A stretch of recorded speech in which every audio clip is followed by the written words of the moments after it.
কোন জানবাস এইবার লেগে আইছি। বাল বাচ্চা নিয়ে যাবো কই, মা বাবা নিয়ে যাবো কই? বাচ্চাদেরকে, আমার মাকে, আমার ওয়াইফকে বলে আসছে তাড়াতাড়ি রেডি হওয়ার জন্য, বাইরে নেওয়ার জন্য।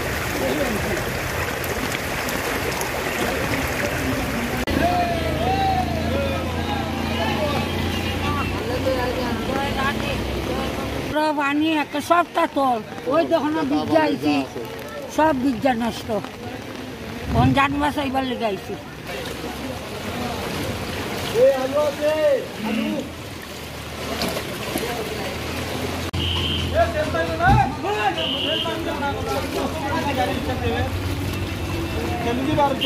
চারটার সময় ঘুম থেকে উঠছি, এখান থেকে একটু একটু গুড়া গুড়া বৃষ্টি পড়তেছে।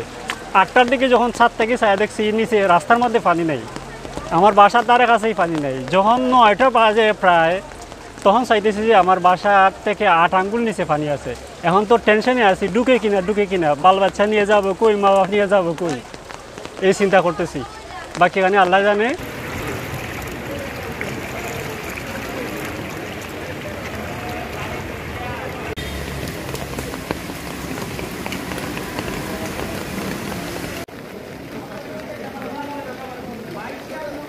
আমি বাসা থেকে যখন বের হই হাঁটু পানি নিয়ে বের হয়েছি এবং আমার বাচ্চাদেরকে, আমার মাকে, আমার ওয়াইফকে বলে আসছে তাড়াতাড়ি রেডি হওয়ার জন্য, বাইরে নেওয়ার জন্য। কিন্তু কোথায় যাব আশ্রয় কেন্দ্রে সেটা খোঁজার জন্য যাচ্ছি।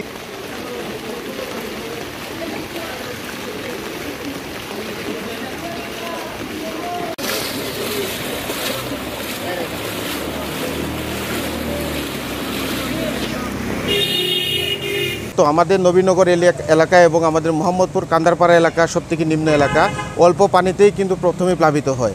এইদিকে আমি গতকালকে থেকে আমি তাদেরকে দিক নির্দেশনা দিয়ে আসছি এবং যুব উন্নয়ন সহ আমাদের যে আশ্রয়কেন্দ্রগুলোতে এর আগের বারও থাকার ব্যবস্থা করে দিয়েছি, এগুলোকে আমি বলে রেখে এসেছি। এবং ইতিমধ্যে সন্ধ্যা ভোর 6টার থেকেই আমাদের এই আশ্রয়কেন্দ্রগুলোতে মানুষ উঠে পড়েছে। আর পানির কথা বলতে গেলে প্রতিনিয়ত পানি বাড়তেছে, এটা কোনো স্থিরতা নেই। পানির পরিমাণ হয়তো বা বাড়তেছে অল্প অল্প, কিন্তু এটা স্থায়িত্ব আছে। এই পানিগুলো এখনও বের হচ্ছে না। এখন পর্যন্ত যে পানি আগে সকাল থেকে দেখছি, সকালের তুলনায় পানিগুলো কিন্তু বেড়ে গেছে।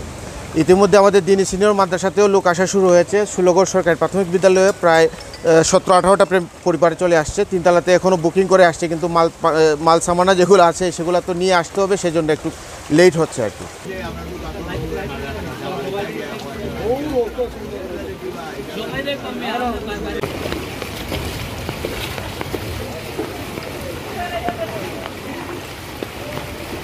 সুনামগঞ্জে আজকে সকাল 10টায় পানির লেভেল ছিল 8.47, অর্থাৎ এটি বিপদসীমার 67 সেন্টিমিটার উপর দিয়ে পানি প্রবাহিত হচ্ছে। এবং সাতক পয়েন্টে 145 সেন্টিমিটার উপর দিয়ে পানি প্রবাহিত হচ্ছে। এবং যেহেতু আগামী 48 ঘন্টা ভারী থেকে অতি ভারী বৃষ্টিপাতের পূর্বাভাস রয়েছে, সেক্ষেত্রে পানি আরও বৃদ্ধি হতে পারে এবং বন্যা পরিস্থিতিতে আরও অবনতি হতে পারে।